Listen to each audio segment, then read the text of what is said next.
This is Richard Wolff for Democracy at Work with another Wolff Responds. I want to dedicate this Wolff Responds to the Labor Day weekend. That moment at the beginning of every September when the United States, unlike virtually every other country on earth, celebrates a day honoring the working class of people, Labor Day.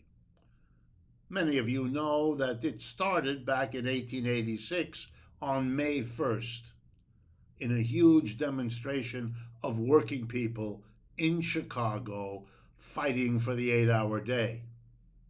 It's celebrated around the world, this American event, this American-based holiday, but not in the United States, where a government controlled by the employer class doesn't like being connected to a holiday that celebrates workers going into the streets for what they need.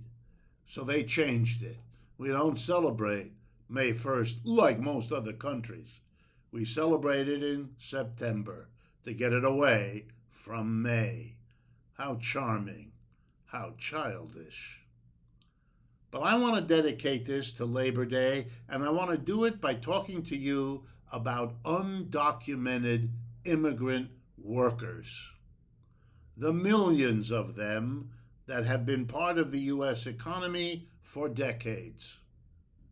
Those that are being hounded out of the United States by Obama, by Trump, and now by Biden. Those blocked from coming in. The undocumented, we call them. And you'll find them doing the worst jobs, for the lowest pay, in the worst working conditions. In the restaurants, doing the dishes and cleaning up. In the hospitals, doing the dishes and cleaning up. In the universities, in the car washes. You see them just like I do, even when you try to look away. I want to talk about them not only because they are the bottom of the ladder of working class economic development, but because a society that can treat anybody this way can, and when pressured, will treat everybody that way too. And I want to talk to you about undocumented immigrants because preventing them from coming the way they once did, throwing them out the way we've been doing now for quite some years, it has economic consequences. In the debate over immigration, these were not very well understood or addressed, and I can do something about that, and that's what I'm going to do in the remaining minutes. So let me start. Over the last few weeks, there's been a lot of talk about labor shortages. Employers, particularly those affected by the pandemic and the economic crash of the last 18 months, are yelling, there's a shortage of labor. Well, there isn't. There are millions of people looking for work. There are millions of people, fewer than were working before the pandemic hit. There's no shortage. So what are they talking about? Here's what they mean. There's a shortage of people willing to work the kinds of jobs we offer at the kind of pay we offer. For that, there's a shortage. And you know why? Because those jobs in disproportionate numbers were filled, you guessed it, by undocumented immigrants.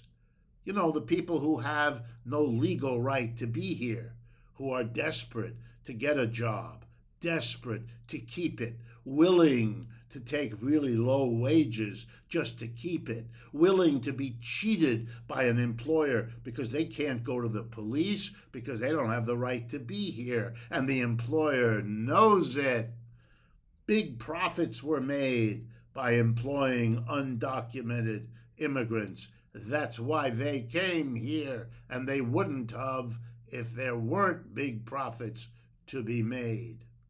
But now that they're being hounded out by the mistaken idea of other working class people who are not undocumented immigrants, that somehow they'll be better off by hounding out the immigrants. Let me show you how that works.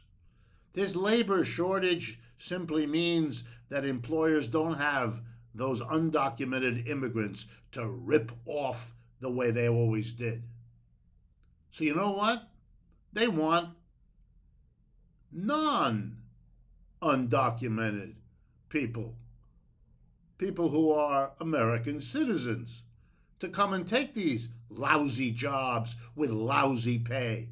And they're discovering that American citizens don't want them. They know very well how awful those jobs are that the undocumented immigrants took. They don't want them.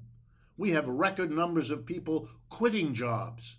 They're American citizens who take the job, discover just how awful we have been treating the undocumented immigrants, and they quit in regular numbers. They won't tolerate it. So what did some employers do?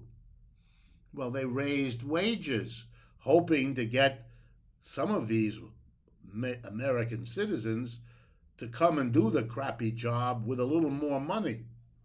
Didn't work real well, so they took to forcing American citizens to take the jobs no longer taken by undocumented immigrants. You know how they did that? By taking away the extra $300 a week for the pandemic given to the unemployed, by cutting back, and of course led by the Republicans, on all the supports for working people, forcing them to do what you couldn't get and force the undocumented.